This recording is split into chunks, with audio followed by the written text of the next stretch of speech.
Dear brothers and sisters in Christ, what if I told you that the most beautiful Mass ever celebrated on earth happened in a prison cell, with no altar, no vestments, no choir, and no church bells? Just a man, 3 drops of wine, a crumb of bread, and a heart burning with love for the Eucharist. It's hard to imagine, isn't it? We think beauty needs gold chalices, incense, and stained glass windows. But true beauty, that which heaven sees, is sacrifice, love, and presence. And no one showed this more powerfully than Venerable Cardinal Francis Xavier, Nguyễn Thuận. It was 1975. Saigon had just fallen. The communists came, and within days, this bishop, this shepherd, was arrested. No trial, no crime, just his collar, his faith, his love for Jesus. They locked him away for 13 long years, 9 of them in complete solitary confinement. Now pause for a second. Imagine that. 9 years alone.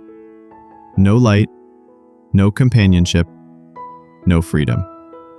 You start to ask yourself, how does a man not lose his mind? How does a soul survive? The answer is staggering. He didn't just survive, he celebrated Mass. Hidden, secret, holy. He wrote to his family, not asking for help or comfort, but for medicine for a stomachache. His family understood. They sent wine in a medicine bottle. And they sent small hosts hidden with care.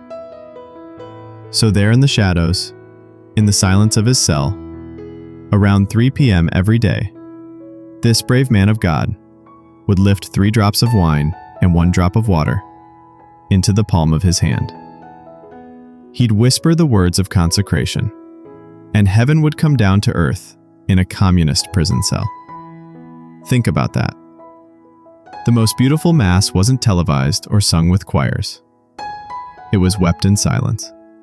No chalice, no paten, just a trembling hand and a heart united to Christ. He said later, "These were the most beautiful Masses of my life."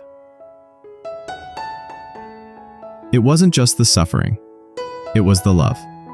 The Eucharist was everything to him. The Mass was his lifeline, his fire, his joy. He lapped the precious blood from his hand and offered every tear, every shiver of fear, as a sacrifice. Jesus, he would pray, let me drink this bitter chalice with you, for souls, for the church, for the world. When he was finally moved into the re-education camp, he was placed in a crowded room with 50 other prisoners. But he didn't stop. He waited until 9:30 at night, when the lights were off, and bowed over his bed under a mosquito net. Again, he celebrated the Holy Mass. And then, get this, he distributed Holy Communion using tiny fragments hidden in cigarette foil, carried like treasure in his shirt pocket. Prisoners would sneak the Eucharist from camp to camp, hidden under their tongues, or passed from hand to hand like smuggled diamonds. He turned that camp into a living tabernacle. Jesus was passed from soul to soul. Each prisoner took a turn in quiet adoration. No monstrance, no candles, just the King of Kings, hidden in plain sight. And I ask you, do we understand the treasure we have? The freedom to walk into a church and kneel before the tabernacle? To receive communion without fear of prison or death? Do we hunger for the Eucharist like this man? Or have we become numb, distracted, lukewarm? Cardinal Thuận gives us a mirror to look into, and it's humbling. He once said, if you have lost everything, but you still have the Blessed Sacrament, you actually still have everything, because you have the Lord of Heaven present on earth. Read that again in your heart. Let it hit.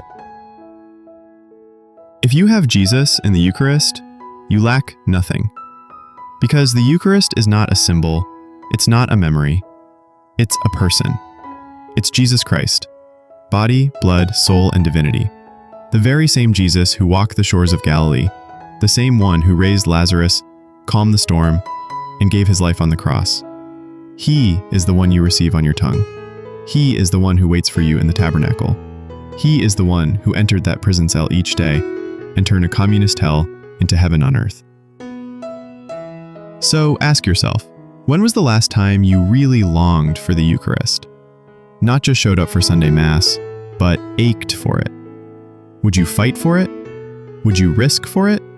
Would you crawl through broken glass just to receive him once? That's the kind of love we're called to. That's the kind of faith that shakes the gates of hell.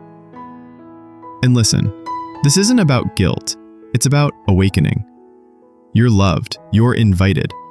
No matter how far you feel, no matter how cold your heart has become, Jesus waits for you. In every tabernacle, at every Mass, and especially in your suffering. That's where this story pierces us the most, because suffering will come. Maybe you're going through something right now, a loss, a failure, an illness, a silence from God that hurts more than words. But Cardinal Thuận teaches us, offer it. Don't waste it. Unite it to the cross. Make it your Mass, and Jesus will transform it. There is no prison cell that can keep him out, no loneliness he won't enter, no sin too dark for his mercy. The most beautiful Mass on earth wasn't beautiful because of gold or glory. It was beautiful because it was love poured out in secret. It was Calvary, hidden in the shadows. And it can happen again in your heart, in your home, in your suffering, if you let him in. So I invite you now, go to the Eucharist, run to him. If you've been away, come back. If you're numb, ask for fire. If you're tired, kneel anyway. Jesus is waiting. He waits with open hands, as he did for Cardinal Thuận.